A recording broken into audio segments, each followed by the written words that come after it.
So I started my college experience at University of Laverne. I went in and was in my head that I was going to be a bio major. And so I went right into biology. My parents hated me for it because they were the ones that were paying for my tuition. And they told me that I better stick to it. And I told them, yeah, this is what I want to do. I want to go to med school. I want to be a physician, all that. And I ended up hating it. And I was my first semester in, halfway. I finished the first semester and then I was in my second half. And I dropped all my classes. I didn't tell my parents, and then because I was just scared too. And then I ended up telling my mom. They were just so mad at me, and then I told them, and then while I was doing it, I ended up not liking it because I figured out that I did not want to go to med school. It was not for me. I didn't want to continue doing that. And I figured out that I wanted to be a nurse practitioner because all I have to do is go to nursing school. Because I still wanted to be in bio, but I just didn't want to continue that long. And then, so then I looked into community colleges, but when I was in high school, I always knew that I needed to go to university, and I always thought going to a JC is continuing high school. It's just whatever, you're not I always thought you have to go to university or have to go to Cal State. So after I looked for a while, I found Fullerton, and then I chose Fullerton because I want to go to Cal State Fullerton's nursing program. It's really hard to get in there. So I knew that if I go to Fullerton, I can go to the transfer center and they could help me out with that stuff. So I will be sharing with you the benefits of starting at a community college, and then starting at a community college, beginning at a JC. Beginning at a JC is financially and academically beneficial to you. Everyone is obviously already in community college because you're here right now. But do you know all your benefits that are given to you by attending the community college? Whether you're here because your parents pulled you better go to school or you're going to pay rent or you need to move out, or you can't afford Cal State or a university right now, you need to save up. Whether you're just using this as your stepping stone to get to your 4th year, whatever it may be, everyone should be aware of the benefits that come along with attending a community college.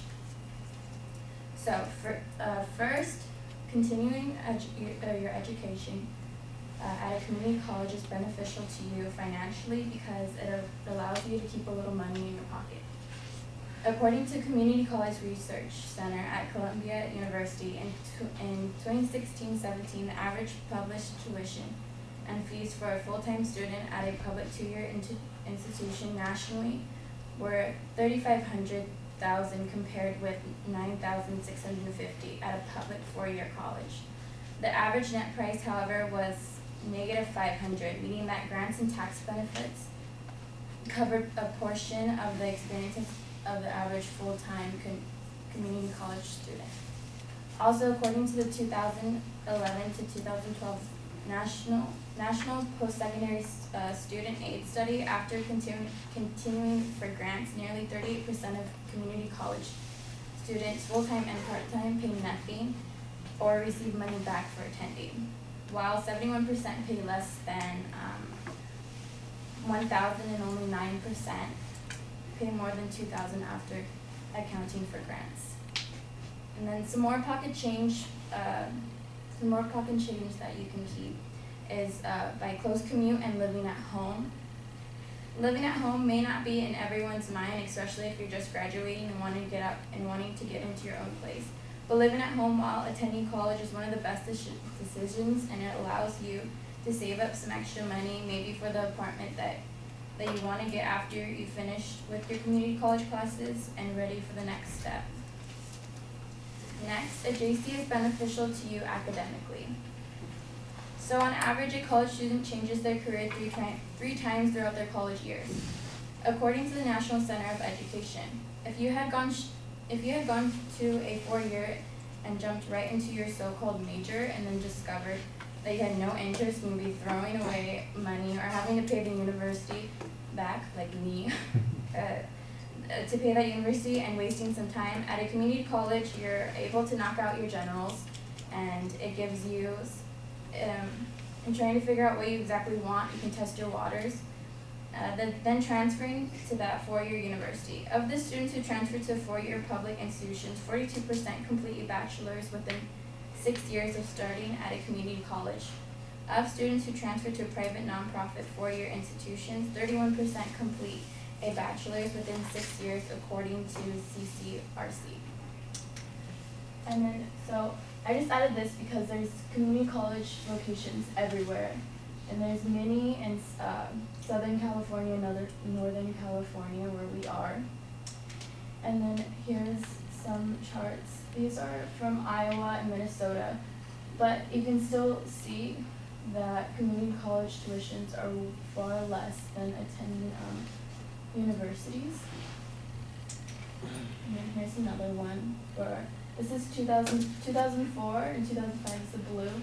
And then 2013, 2014 is the red, and for public 2-year and state, for its community, it's very far than for a private 4-year.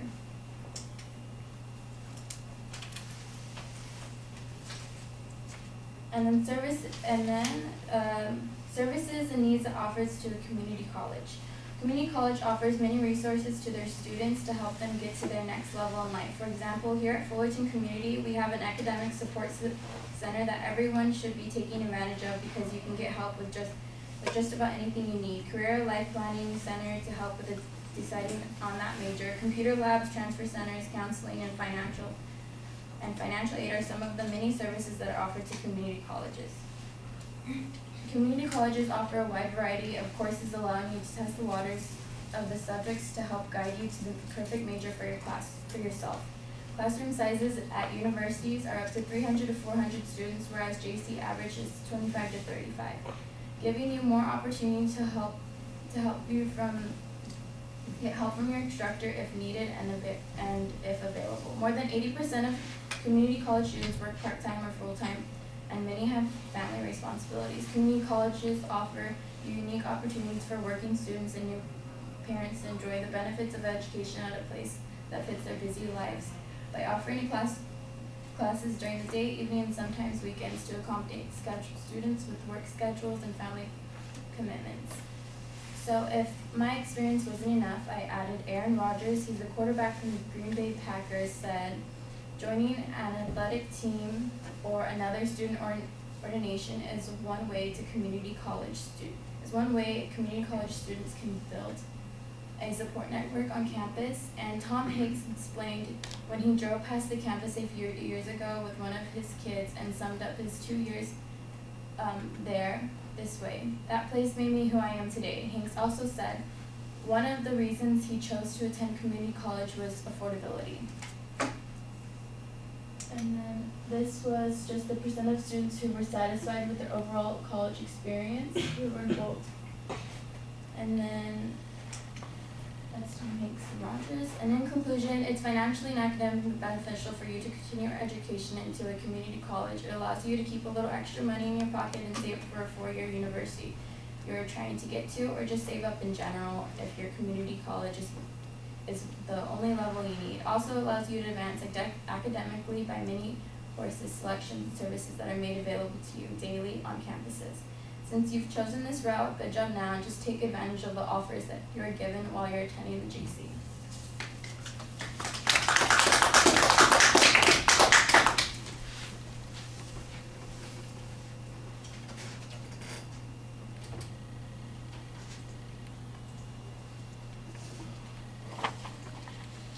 All right, Riley, would you like to tell us what you thought, please? Yeah. I good. I like how you started off with your personal experience. That made it more like you knew what you were talking about. And I thought you had really good points and you cited correctly in your speech. So it sounded like you really had it all put together. The only thing is that I thought you were reading from your note cards too much. But other than that, I thought you used like good use of the PowerPoint too. So I thought it was good other than that. All right. I like the idea of the introduction using the personal experience and story to get to the subject that you're talking about, but it takes you 2.5 minutes to get to the point. And so the story goes on a little bit long and it needs to be edited a bit and delivered with a little bit more energy so that we get going on this, because that's a third of your speaking time basically is consumed by just coming up with telling us something to lead us to the topic, and that's a big chunk of time. I did think that there was a lot of research in the presentation. I could tell that there's statistical information that's being presented on a regular basis. You did some nice comparative data in the presentation, and you cited that well. I like that. Organizationally, you set up a 2-part structure at the beginning of the speech. In the speech itself, it sounded like there were actually 3 parts, that there was a transition phase between the first section, which is primarily about the financials, and the second section, which is primarily about other benefits. And I wasn't sure whether that living at home section was supposed to be a separate section or if it was just a continuation of that first section. And so I think your transitions need to be a little bit sharper so the body of the speech flows together more effectively. As much as I think that you did a good job with the research in the speech, and in fact the visuals that you have in the presentation reflect the research in the speech, I thought it was a little strange that they didn't match up. It's like the visuals are an afterthought. I've finished what I'm going to say about these points, and now let me go back and show you something that would have been good to be showing you when I was talking about those comparisons. So for instance, you had that cost comparison about how much it's going to cost the average student in that first point. You had a lot of detail there. And then we don't get a slide that refers to that until the end of the speech. I'm going, well, why wasn't that in that particular spot? Same sort of thing with the Aaron Rodgers and Tom Hanks pictures. You've got some interesting stories there. I think that they fit into that second point that you've got, that there's a benefit that's going on there, that people can see it as a practical way. And it also makes it a little bit more interesting that people who have been very successful have had experience at community colleges, and so there's kind of a little bit of an argument that's being built in there also. But that's another thing that should be synced up instead of feeling like it's just tossed in at the end. I thought that was a little bit strange. It may be that the slides need to be reorganized, and then you need to practice a little bit more integrating them into the speech. So that's, to me, the big drawback in the presentation, because the content I thought was fine. The truth is, you're talking to an audience that's already made that sort of decision, but in essence, you're trying to tell people, here's why your decision was justified. Here's why you've made a good choice in this particular situation and circumstance. And at the conclusion of your speech, I think it would have been a good idea. I mean, I appreciated the reference to those other experiences, but I think it would have been a good idea to go back and go back to your story and say, so, my parents and I are still paying for that decision, and we still owe X amount of money. Whereas if I had been, thinking about it ahead of time, here's where I would be in this situation, and then it would tie it all together pretty well. All right, thank you.